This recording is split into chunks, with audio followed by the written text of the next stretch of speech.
Well, Kwara Kekana is with the Boycott, Divestment and Sanctions South Africa group, and she joins us here in studio as this latest Middle Eastern issue unfolds to try and shed more light on what groups like, of course, the Boycott, Divestment and Sanctions South Africa group actually feel about this. Kwara, a very good afternoon to you. Thank you so much for joining us. Alicia, thank you so much for having us on the show. Thank you. Kwara, first of all, I mean, let's just cut into what ANC Deputy Secretary General Jesse Duarte said there.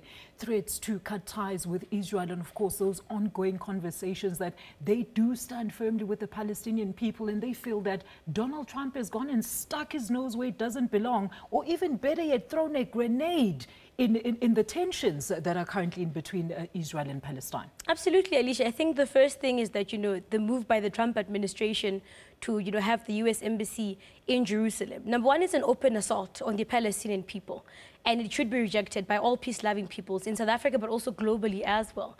And of course, the conversation around, the downgrading of the South African embassy in Tel Aviv is not a new conversation. It really birthed from the National Policy Conference of the ruling party, the African National Congress.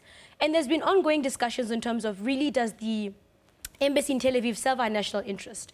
If you look at the fact that the relations between South Africa, apartheid South Africa and apartheid Israel, have been going on for so long, and even during, the heightened isolation campaigns from the late 50s to the late 80s, and when we were calling for isolation campaigns, the kind of support that apartheid South Africa enjoyed, the last friend they really had was Israel. And the embassy, continued to have this sort of relations, even, in a democratic country. So the question we need to be really asking ourselves is that, does the South African embassy in Tel Aviv really represent our national interest? And if you look at the fact that 50 years, 2017 marks 50 years of the Israeli occupation of Palestine, the continued constructions of the illegal settlements, that are Jewish only and which are, in flagrant violations of international law, is this the kind of relationship we want to have with a state that practices secular colonialism, apartheid and colonization?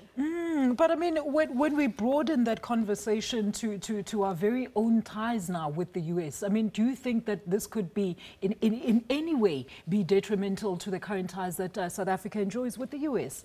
I think that, our solidarity with the peoples of Palestine, but also other oppressed peoples of the world, you name it. You talk about Cuba, you talk about Western Sahara. Libya. Our solidarity need not be conditional, and if you look at the, the anti-apartheid movement, for example, the struggle for our own freedom in this country, and people didn't say, wait a minute, but let's first assess what could possibly be, I mean, it's quite important to take certain consideration in domestic issues, within the particular context. But our solidarity must never be conditional, because, I mean, we received, the gift of international solidarity, and we need to give that back.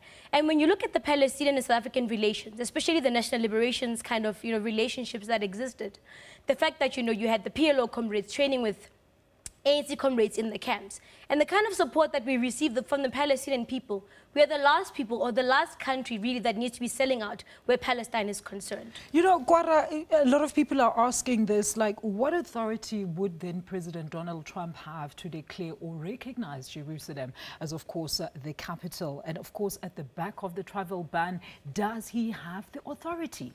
I think this really represents, I mean, Trump has been consistent. We can fault him on many things, but Trump is consistent. He's a racist. Talk about the worst kind of bigotry, all the isms. And it's all out there. It's in the open. Exactly. And he represents what America is today. Really his representation of what America is today. You can fault him on many things, like I'm saying, but he's been quite consistent. He's very arrogant. And the foreign policy position is now trying to, kind of steer into that particular direction. It's very aggressive. But fundamentally, at the heart of it, Alicia, is that it undermines international law. And really, the reaction of the international community becomes so important. And the response of also other multinational fora, for the United Nations, for example. What becomes the response of the UN when the Trump administration takes this particular, kind of decision? Stance, yeah. Sure.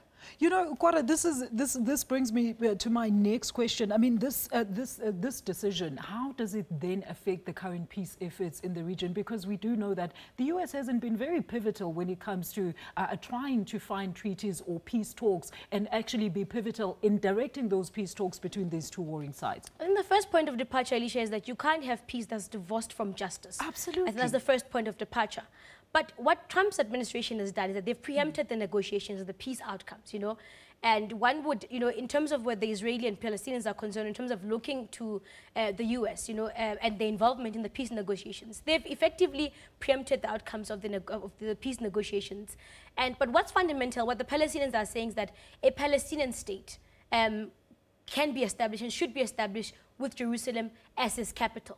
And this move by the Trump administration fundamentally, you know, really deals with that particular perspective where the negotiations are concerned and what the Palestinian position is on this issue. All right, and just to close off, I mean, how should we as South Africans be looking at this issue? And, you know, I mean, it's a very sensitive issue. We do know the Israel-Palestine thing is a very sensitive issue. How do we then choose a side as to, you know, who do we support in this matter? I mean, what's important is that we need to listen to what the oppressed are asking of us, and that's what the Palestinians are asking of us. And in 2005, they asked for a comprehensive campaign to boycott, divest, and impose sanctions against Israel because of its violations of international law, through academic boycotts, sports boycotts, consumer boycotts as well. Look at the role of multinational corporations that are involved in the occupation, and, you know, demand of them to divest, you know, where they are in the Israeli kind of economy, in the settlement industry as well, but also impose sanctions against Israel because of its violations of international law. And that's what our position should be in aiding the Palestinians and the Israelis. Absolutely. Kwara, thank you so much for your sound input. Here in studio, that is Ms. Kwara Kekana. She's with the Boycott, Divestment in Sanctions South Africa group, and she was talking to us about why they do not support President Donald Trump's announcement that he now recognizes Jerusalem as the capital of Israel.